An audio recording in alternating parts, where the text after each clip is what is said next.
Dhanik Bharat educational institutions inter IIT JEE NEET admission open.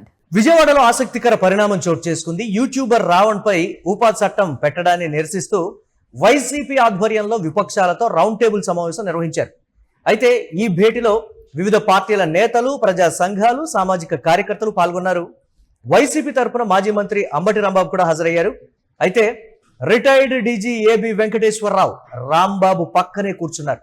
ఇక్కడే ఒకంత సంచలనంగా మారింది. గతంలో జగన్ను ఏబి వెంకటేశ్వరరావు తీవ్రంగా వ్యతిరేకించిన పరిస్థితి ఉంది. 2019-2024 మధ్య ఏబీకి పోస్టింగ్ ఇవ్వకుండా జగన్ ప్రభుత్వం పక్కన పెట్టింది అనేటువంటి విమర్శలున్నాయి. రిటైర్మెంట్ చివరి రోజు కోర్టుకు వెళ్లి ఏబీవి పోస్టింగ్ అయితే తెచ్చుకున్నారు. కూటమి అధికారంలోకి వచ్చిన తర్వాత ప్రభుత్వంపై నిరసన గళం వినిపిస్తున్నారు ఏబీవీపీ. ఇక ఏబీవీతో వైసీపీ నేత అంబటి రాంబాబు వేదికను పంచుకున్నారు. చేశాడు, అయ్యా నేను ఎందుకు చనిపోతున్నానంటే కృష్ణలంక పోలీసుల హెరాస్మెంట్ చనిపోతున్నానని చెప్పి చచ్చిపోయాడు. నెంబర్ 1. నెంబర్ 2, సాయి కృష్ణ చచ్చిపోయాడు, శవం లేదు, మూడు మాత్రం ఉందంటే ఇప్పుడు పైన ఎక్కడో మమ్మల్ని తెలియదు. ఎంత దారుణం ఇది. వాళ్ళిద్దరు రౌడీలు, రౌడీలు సపోర్ట్ చేస్తారు మీరు అంటున్నారు మమ్మల్ని. ఎస్, రౌడీలకే సపోర్ట్ చేస్తాం. చచ్చిపోతే, చంపితే వాళ్ళు రౌడీలా కాదా, దుర్మార్గులా, ఎలాంటి వాళ్ళు అనేది పక్కన పెట్టండి. ఒక పోలీస్ స్టేషన్ లో అతి దారుణంగా ఒక మనిషిని చంపి శవాన్ని మాయం చేసినటువంటి ఈ పోలీసు వ్యవస్థ మీద తిరుగుబాటు చేయవలసినటువంటి బాధ్యత మనకున్నదా లేదా అనేది ఇక్కడ పాయింట్. ఖచ్చితంగా ఇలాంటి విషయాల మీద అందరం కలిసికట్టుగా ఫైట్ చేయాల్సిన అవసరం ఉందని నేను కోరుకుంటున్నాను. మొన్న కూడా చెప్పా, మా వాళ్ళు రౌండ్ సమావేశం పెట్టారు. ఆ రోజు కూడా కమిషన్ దీనిలో ముందుకు రావాలని కోరుకున్నా అని చెప్పాను. ఇప్పుడు చెప్తున్నా, మీ బాధ్యత మీరు నిర్వహిస్తారు. మేము కాదంటే నారాయణ గారు కానీ మధు గారు కానీ మాకు సరకార పరిస్థితులు, మాకు వాళ్ళకి ఐడియాలజీ డిఫరెన్స్ ఉన్నా పోరాటంలో వారు ముందుండాలి. అలాంటి పోరాటాలు మేమున్నా కూడా మా మీద కూడా పోరాటం చేశారు కదా మీరు, నేను కాదన్నా చెప్తున్నా. సో మీరు పోరాటం ఆడడానికి సమాజానికి ప్రమాదం అని, దానితో పాటు పౌరోక్కులు ఈ మధ్యన కనిపించలా, ఎందుకు వెనక్కి వెళ్తున్నారు కాదని నాకు తెలియదు.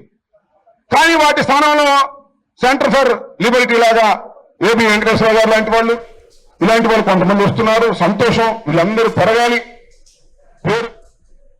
రైట్ గా అంబటి కామెంట్స్ కి సంబంధించి, అలాగే ఏబీవి వేదికను పంచుకోవడానికి సంబంధించి మరిన్ని అప్డేట్స్ మా కరెస్పాండెంట్ కిరణ్ అందిస్తారు. కిరణ్, వైసీపీ నిర్వహించినటువంటి రౌండ్ టేబుల్ సమావేశంలో వైఎస్ఆర్సీపీ నేతలతో పాటు ఇతర పార్టీలకు చెందినటువంటి వారు కావచ్చు, లేకపోతే సామాజిక దృక్పథం ఉన్నటువంటి వారితో పాటు ఏబి వెంకటేశ్వరరావు కూడా ఆ వేదికను పంచుకోవడం, అంబటి రాంబాబు పక్కనే కూర్చోవడం. సరే, గతంలో ఏం జరిగిందనేటువంటి అంశాలని పక్కన పెట్టి ప్రస్తుత సమస్య మీద వైఎస్ఆర్ కాంగ్రెస్ పార్టీ నిర్వహించినటువంటి రౌండ్ టేబుల్ సమావేశం సబబు అన్నటువంటి ఒక ఉద్దేశంతో ఏబీవి అక్కడికి హాజరవటం. సో దీనికి సంబంధించి ఆయన కూడా కొన్ని వ్యాఖ్యలు చేశారు. సరే, బాధ్యతాయుతమైనటువంటి వ్యక్తిగా వచ్చారా, లేకపోతే కూటమి ప్రభుత్వం మీద ఉన్నటువంటి నిరసన నేపథ్యంలో వచ్చారా, ప్రభుత్వం వచ్చిన తర్వాత కూడా ఒకంత అడపాదడపా కూడా కొంచెం డిఫరెంట్ గా మాట్లాడుతున్నటువంటి సందర్భాలు కూడా మనం చూసాం ఏబి వెంకటేశ్వరరావు విషయంలో. ఏంటి ఈ వేదికను పంచుకున్నటువంటి విధానం కావచ్చు,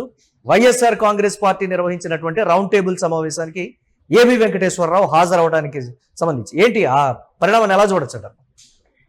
మరి యూట్యూబర్ ప్రశ్నారావణ్ పై ఉపా చట్టం కింద అరెస్ట్ చేయడానికి రాష్ట్రంలో ఉన్న ప్రజా సంఘాలు, సిపిఎం పార్టీలతో పాటు వైఎస్ఆర్సీపీ కూడా తీవ్రంగా విమర్శించింది. అయితే ఇక్కడ ప్రధానంగా రావణ్ అరెస్టు పైన, రావణ్ అక్రమ అరెస్టు, మరోపక్క ఉపా చట్టం పైన ఈ రోజు వైసీపీతో పాటు ప్రజా సంఘాలు కూడా ఒక రౌండ్ టేబుల్ సమావేశం నిర్వహించాయి. ఇందులో సిపిఎం కీలక పాత్ర పోషించింది.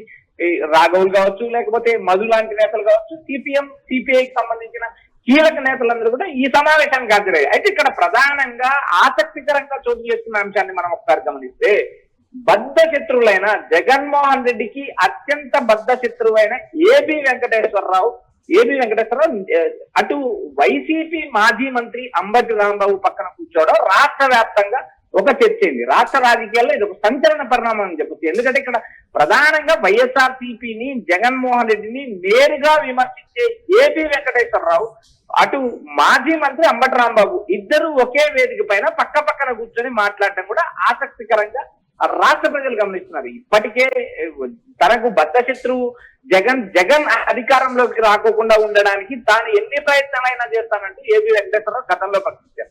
అయితే ఇక్కడ వైసీపీ తప్పితే తటస్థులతో గాని ఇటు ప్రజా సంఘాలతో గాని మరొక రాజకీయ ప్లాట్ఫామ్, ఒక తటస్థ రాజకీయ ప్లాట్ఫామ్ వేయడానికి కూడా ఏబి వెంకటేశ్వరరావు ప్రయత్నాలు కొనసాగిస్తారు. ఇలాంటి పరిస్థితుల్లో ఉపా చట్టం రావణ్ పై పెట్టడాన్ని ఏబి వెంకటేశ్వరరావు తప్పుపట్టారు.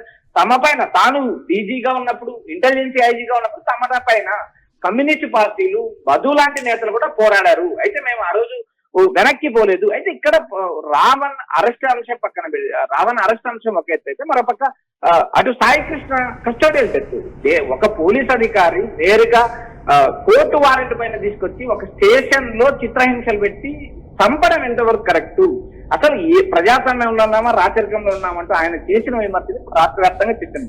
ఇటీవల కాలంలో ఆయన కూటమికి గతంలో సీఎం చంద్రబాబు నాయుడుకి అనుకూలంగా ఉన్నారు.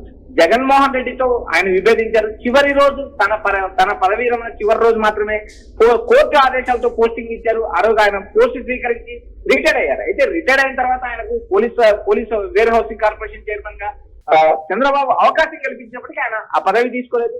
మరోపక్క తాను కూడా రాజకీయ పార్టీ పెడతాను, తాను ఒక ప్లాట్ఫామ్ సిద్ధం చేస్తానంటూ ఆయన ప్రకటించడం, తర్వాత జరిగిన రాజకీయ పరిణామాల్లో ఆయన కొన్ని వ్యవస్థల పైన కానీ కొన్ని పరిణామాలపైన ఆయన కూటమి ప్రభుత్వాన్ని విమర్శిస్తున్నారు. అయితే వైసీపీని ఆయన ఎక్కడా సమర్థించినప్పటికీ వైసీపీ నేతలు నేరుగా ఏబి వెంకటేశ్వరరావు టచ్లోకి వెళ్ళారా, లేదా ఏబి వెంకటేశ్వరరావు వైసీపీ నేతలు టచ్లోకి వచ్చారా అనే కోణం స్పష్టంగా కనిపిస్తుంది. ఒకే వేదిక పైన అటు అంబట్రాంబాబు కావచ్చు, ఏబి వెంకటేశ్వరరావు కలిసి పాల్గొనడం, జగన్మోహన్ రెడ్డికి బద్ధశత్రువు కావడం, జగన్మోహన్ రెడ్డి ప్రభుత్వంలో ఇబ్బంది పడిన ఏబి వెంకటేశ్వరరావు వైసీపీ నేతలతో ములాఖత్ అయ్యారా అనే అంశం కూడా రాష్ట్ర అంటే అంబటి అన్నారు కదా, అంబటి చేసినటువంటి కామెంట్, మీరు ఇప్పుడు పోరాడుతున్నారు ఈ అంశం మీద, మా మీద కూడా మీరు పోరాడారు కదా అధికారంలో ఉన్నప్పుడు, అయినప్పటికీ మీరు ఇక్కడికి వచ్చి వేదికను పంచుకొని ఈ విషయంలో మీరు పార్టిసిపేట్ చేయడం, మీ అభిప్రాయాన్ని వ్యక్తం చేయడం కూడా మాకు సంతోషంగా అనిపిస్తుంది అనేటువంటి మాట. ఏంటి వైఎస్ఆర్ కాంగ్రెస్ పార్టీ దీన్ని ఏ విధంగా చూస్తుంది? అంటే ఆంధ్రప్రదేశ్ రాజకీయాల్లో ఏబీవీ ఎపిసోడ్ అనేది ఏ విధంగా ఉందో మనం చూసాం. కోర్టుకు వెళ్ళడాలు కావచ్చు, సో బాహాటంగా బయటకు వచ్చి చాలా రకాలుగా కామెంట్స్ చేయడం కావచ్చు. ఈ ఒక్క పరిణామంతో గతమంతా పోయి భవిష్యత్తు మరోలా ఉండేటువంటి ఛాన్సెస్ ఉన్నాయంటారా? రాజకీయంగా ఈ అంశానికి సంబంధించి ఏ విధంగా ఉండబోతుంది అనేదే ప్రధానంగా ఉన్నటువంటి మాట కదా. అంటే వైసీపీ ఇమీడియట్ గా ఏబీవీ మీద ఒక కన్సర్న్ చూపించేటువంటి ఛాన్సెస్ ఉన్నాయంటారు?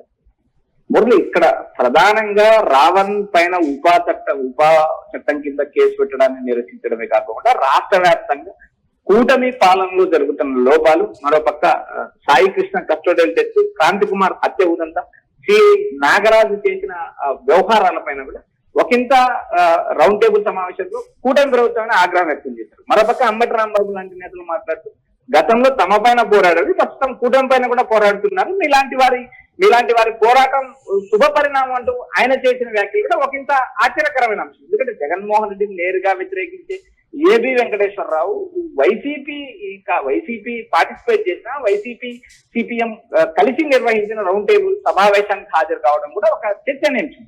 మరోపక్క ఇటీవల కాలంలో అటు జగన్ మావిగన్ చేసిన ప్రతిపాదన, అటు సిపిఐ కానీ ఇటు కొంతమంది ప్రజా సంఘాల నేతలు కూడా ఆ రాజధానికి అటువైపు 2 లక్షల కోట్లు ఖర్చు అవుతుంది, ఇటు 10,000 కోట్లతో మావిగన్ ఏర్పాటు అవుతుంది కదా అంటూ కొంతమంది చేస్తున్న నేతల వ్యాఖ్యలు అటు కూటమి ప్రభుత్వంలో ఒకంత ఆందోళన కలిగిస్తున్నాయి. అయితే ఇక్కడ ప్రధానంగా ఏబి వెంకటేశ్వరరావు తన సాధ్య శైలిని మార్చుకున్నారా, లేక వైసీపీ నేతలతో టచ్లోకి వెళ్ళాలనే అంశం కూడా ఇక్కడ చర్చనీయాంశం ఉంది. అయితే గతంలో జగన్ పైన పోరాడారు, దీర్ఘకాలం పోరాడారు, చివరి రోజు తన రిటైర్మెంట్ రోజు పోస్టింగ్ ఇచ్చారు.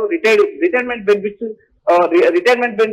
వరకు మాత్రం టీడీపీ అధికారంలోకి వచ్చిన తర్వాత నేరుగా చంద్రబాబు నాయుడు గతంలో ఏదైతే జగన్మోహన్ రెడ్డి పీరియడ్లో సస్పెండ్ అయిన కాలాన్ని రెగ్యులర్ కాలంగా ఆయన విధులు నిర్వహించినట్టుగానే జీవో ఇచ్చారు. అందుకు సంబంధించిన జీతభత్యాలు కూడా చెల్లించారు.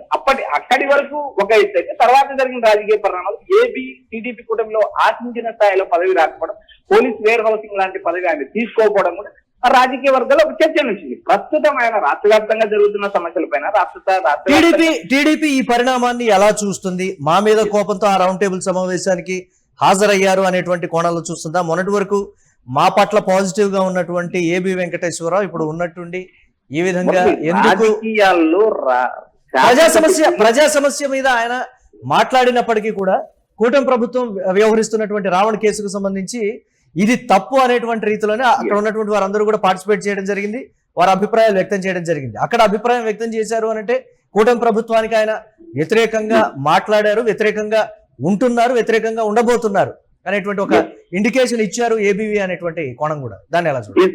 ఎస్ మురళి, ఇక్కడ ప్రధానంగా మనం గత ప్రభుత్వంలో జగన్ ప్రభుత్వంలో ఏబి వెంకటేశ్వరరావు నేరుగా జగన్ పైన పోరాడారు.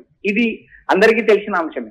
అయితే ఇక్కడ ప్రధానంగా టీడీపీ కూటమి అధికారంలోకి వచ్చిన తర్వాత ఏబి వెంకటేశ్వరరావు ఆశించిన స్థాయిలో ఆయనకు పదవి దక్కలేదనే ఒక అసంతృప్తి ఆయనలో ఉంది అనేది బహిరంగంగా జరుగుతున్న చర్చ. అయితే సీఎం చంద్రబాబు నాయుడు పిలిచి మాట్లాడతారు అంటూ జరిగిన చర్చ కూడా అది కూడా పక్కదారి పట్టింది. ప్రస్తుతం ఆయన ప్రజా సంఘాల తరఫున రాష్ట్ర వ్యాప్తంగా జరుగుతున్న సమస్యల పైన అటు పోలవరం కావచ్చు, ఇటు రాజధాని అంశం కావచ్చు, మరోపక్క తిరుపతి జెన్కో లాంటి సంస్థల్లో అవినీతి జరిగిందని పోరాటం కావచ్చు, ఇటు మావిగన్ అంశం కావచ్చు, మరోపక్క ఇటు కాంతి కుమార్ హత్య ఉదంతం కానీ, సాయి కుమార్ కస్టోడియల్ అంశం కానీ, రావణ్ పైన ఉపా చట్టం ప్రయోగించడం, ఇలాంటి మొత్తం అంశాల పైన ఆయన రాష్ట్ర వ్యాప్తంగా జరుగుతున్న ప్రజా సమస్యల పైన కూడా ఆయన పోరాటం కొనసాగిస్తున్నారు. అయితే ఇక్కడ ప్రధానంగా తాను ఒక రాజకీయ పార్టీ పెడతానంటూ ఒక ప్రత్యామ్నాయ రాజకీయ వేదిక సిద్ధం చేస్తానంటే ఆయన గతంలో ప్రకటించారు. అయితే ఇక్కడ కూటమికి వ్యతిరేకంగా ఆయన ఎంత మేరకు వ్యవహరిస్తారా అనే అంశాల కూడా ఒక క్లారిటీ ప్రస్తుతం వచ్చింది. ఎందుకంటే రాష్ట్ర వ్యాప్తంగా అందరూ వ్యతిరేకిస్తున్న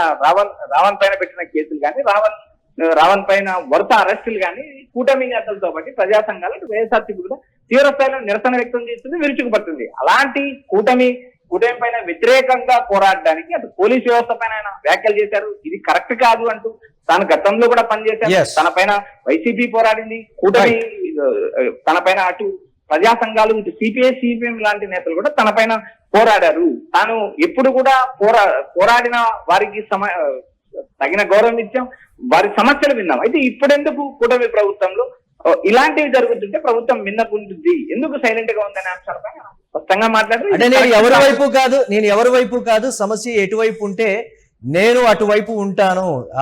దీనికి సంబంధించి ఎవరికైనా అన్యాయం జరుగుతుంటే వారికి న్యాయం చేసే దిశగానే నేను మాట్లాడతాననేటువంటి రీతిలో ఏబీవీ ఈ రౌండ్ టేబుల్ సమావేశానికి హాజరయ్యారని కూడా చెప్తున్నారు. Thanks for updates Kiran.